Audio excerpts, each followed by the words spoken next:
Hey, it's Seth. Merry Christmas, Happy Holidays. Time for a year in review. Year in review.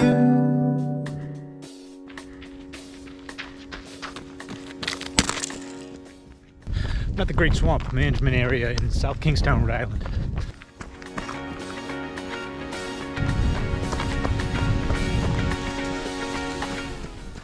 So this year I ran 1,100 miles. Big drop from last year when I did 1,600, but to be expected with my general apathy regarding running the second half of this year. Elevation wise, I did 135,000 feet of gain this year. That's about standard for me. Last year I did 300,000 because I was chasing that elevation goal. So as I said in other videos, not my best year running wise. Just didn't have much oomph to actually get out there and do much running. So looking forward to a new year, fresh start. So while I wasn't much interested in running from a hiking perspective, I had a lot of great trips up to the mountains. We went to Acadia. It was my first time exploring the trails there. Just a wonderful place. This place attracts a lot of bird watchers, especially in the summertime. So the cornerstone of every year in review for me is my top 5. These are my top 5 races / adventures that I've done over the past year. I'm just picking stuff that was particularly memorable to me. Stuff I'm really proud of and stuff that I enjoy doing. So coming in at number 5 is a hike I did with my friend Chris back in July. We were in the Wild River Wilderness, and then we went over the sides of the Bald Faces. You know, there were some muddy trails, some tough climbs. It was a lot of fun. It was great to hike with someone else. We were comparable hikers, and we covered a lot of ground. Ended up doing 27 miles. To cap off the adventure, Chris rode his bike back to the car to pick it up. I walked a short distance to the Mountain Pond trailhead, and then we did that as darkness fell upon us to wrap up the day. Just a great day in the mountains with a good friend. Coming in at number 4 is once again in the Wild River Wilderness. This I did actually just a few weeks before my trip with Chris. This was a solo outing. I did a big loop going through the Wild River Wilderness before climbing up to Carter Dome and then doing all the peaks along the Carter Mariah Ridge. It was a long day, a hot day. I got pretty worn out in the second half of that along the ridgeline. The bugs were annoying, but pleased with it. It ended up being 32 miles, 10,000 feet of elevation gain, so a big hard effort, but I was happy to get it done, and it made me feel pretty good about my fitness overall in the mountains. Isn't that interesting? Top of the tree breaks and the leaves don't fall off. All right, number 3, the Kilkenny Ridge Traverse I did with my friend Pete at the beginning of November last month. We did 27 miles, about 8,000 feet of elevation gain with heavy packs, so it wore us out. And we included a short visit to the slippery but beautiful Devil's Hop Yard at the end. It was great to remind myself of what cold weather camping is like.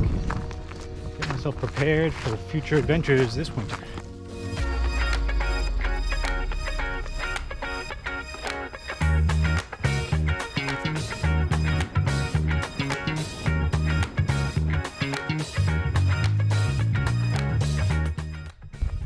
Number 2, my only race of the year, Bubba's Backyard Ultra, last person standing type event.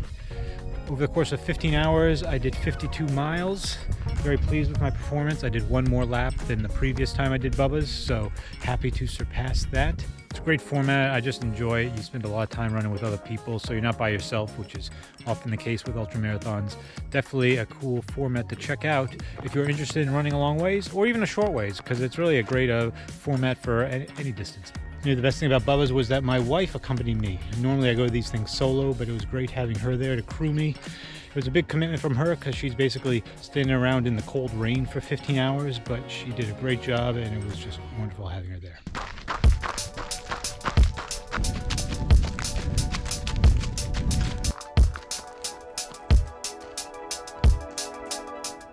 This is Warden's Pond, a very shallow pond here in South County, Rhode Island. So my number 1 hiking / trail running adventure for 2021 has to be backpacking with my good friend Rob up Mount Garfield to the Garfield shelter.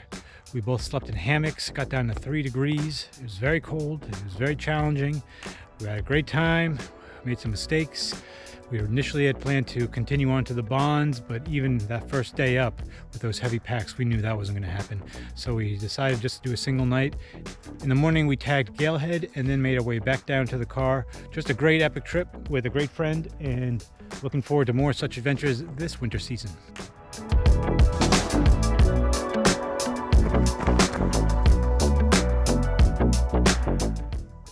I am interested in getting back to some more endurance racing, maybe another backyard ultra certainly. The 24-hour Anchor Down Ultra in Colt State Park in Bristol, Rhode Island. I'd love to do that. That's in August. It's tough to get into. I always forget every year when registration goes live on the 2nd of January. And this year they're doing preferred registration because it's such a sought-after event. So in any case, I'm probably not going to get into that, but you never know.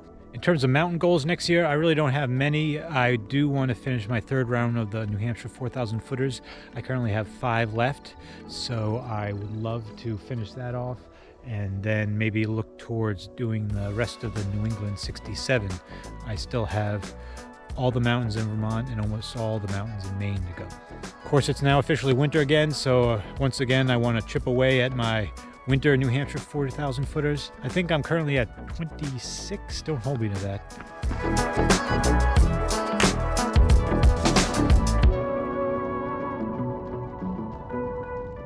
Finally, this was my first full calendar year on YouTube, so thank you everyone who's been watching my videos and commenting.